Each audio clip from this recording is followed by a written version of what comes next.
So here I am back in my bedroom, back in my very yellow bedroom, all sweaty and gross from my beach walk.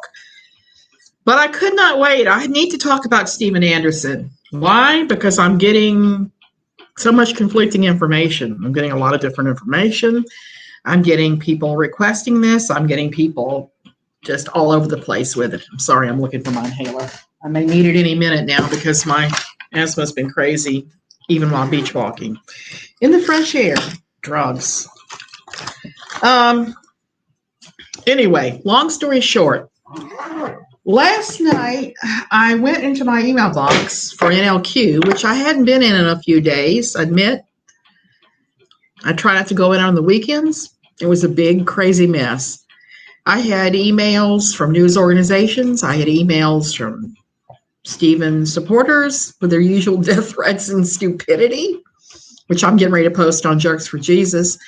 Most of it was pretty ridiculous. But I also got a lot of people who had fallen out with Anderson that had all kinds of interesting information, including what happened with Solomon's engagement, courtship. I can't really tell you what happened. I can just say it was violent and it was on the part of Solomon. That's it. Draw your own conclusions. Look at what's going on now and tell yourself, why would it be any different? Okay. Here's the thing. I got contact yesterday from a reporter from Pulpit and Pen. I don't particularly care for Pulpit and Pen. They are part of the problem with evangelical Christianity right now. They're funded by John MacArthur. They're a John MacArthur thing. They're related to Vody Bochum. Vody's part of that. So is Jeremy Ducker. So are a lot of very, very squishy, toxic Christian guys that promote patriarchy. It's pure patriarchy. So I'm talking to the reporter from Pulpit and Pen, not really liking him too much, but I'm still willing to talk to him. And we got to the end of our conversation, and it turns out he says that he had been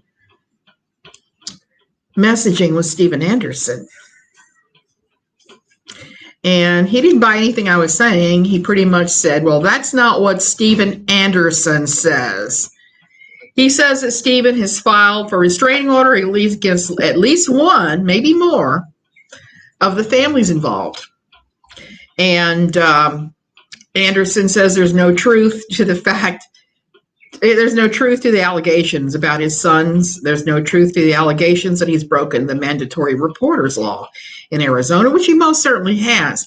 Arizona lists pastors as mandatory reporters, but it also lists parents as well.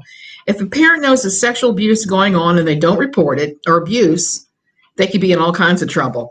And the thing with Anderson being a pastor, in his mea culpa that he gave on that Wednesday night, he talked a great deal about seeing abused and neglected toddlers. He talked about ignoring that because it's none of his business. When have we ever had Stephen say something was none of his business and he didn't tell people how to live? We've never seen that. He trots this out now as a convenient story that does not fit with anything else he's ever said.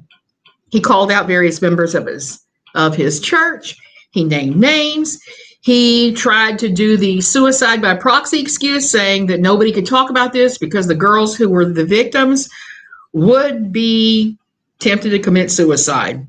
When he brings that up, that's, like I said, that's called suicide by proxy. It's a very common tactic by narcissists. Narcissists use that to manipulate others into doing what it is they want, mostly to cover up abuse, to cover up secrets. That is what they do. It's a manipulative tactic. And sadly, it's being used on against those poor girls. Here's what I do know. I do know that law enforcement was finally contacted. I don't have any further details than that. Law enforcement was contacted. Exactly what that means, whether somebody dobbed Stephen in for not being not reporting this when he's a mandatory reporter, who knows? I know I can't report him, and I can't report any of this because I live in Costa Rica, and apparently when you're outside the continental U.S., not all states will take reports from you, which is too bad because I've actually worked for at least two of the organizations listed on Tempe's Special Victims Unit, the list of the helps. I've worked at two of those organizations for some years, and I know those people well. I know what happens with these things. So Stephen is covering this, and at the same time, YouTube has completely blocked and banned him. They've taken all of his content down. They've banned him. He's no longer able to put content up. I thought for sure yesterday when he was talking about this that it meant that he was pulling it down to cover this up.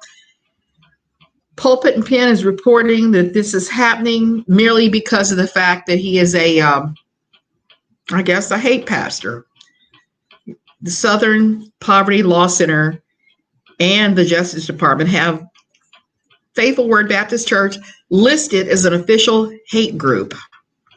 You have to be pretty bad for that to happen, as far as I'm concerned. So at the same time, I have regulars in NLQ that I dearly love, insisting I not call this a sex scandal. Here's my question. What in the heck would you call this?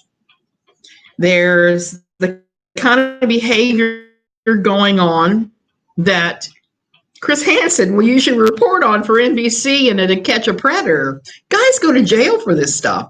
There are at least 3, maybe 4 or 5 young men involved in this who are all above the age of consent. They're all 18 or older. They're not all Anderson's children who are involved in this. One is in another state. I have some of the names. I have some of the names of the victims and their families. Some of them are talking to me. Many former Anderson